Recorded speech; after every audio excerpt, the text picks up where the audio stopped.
Lanzeer. Ta on tõeline perekoer ning kõige enam meeldibki talle olla koos oma inimestega. Ta on armas ja sõbralik, sooja südamega hooliv kaaslane, kes vaatamata oma kasvule jumaldab kodus olemist. Ta on selline tüüpiline rahuliku inimese koer.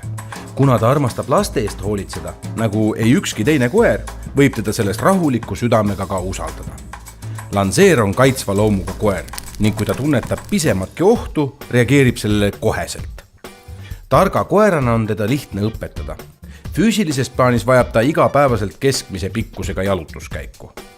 Suvisel perioodil tasub see aga ette võtta kas varavalges või siis hilistel õhtutundidel, mil õhk on juba jahedam, sest Lanzeer ei ole kuigi suur soojalemb.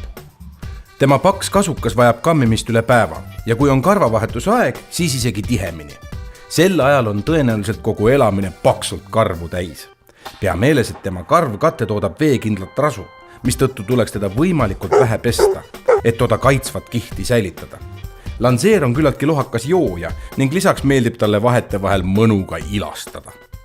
Huvitav teada, Lanzeer on oma tänapäevase nime saanud Inglise maalikunstniku ja skulptori Sir Edwin Lanzeeri järgi, kes 1838. aastal kujutas enda maalil just seesugust koera nimega Bob.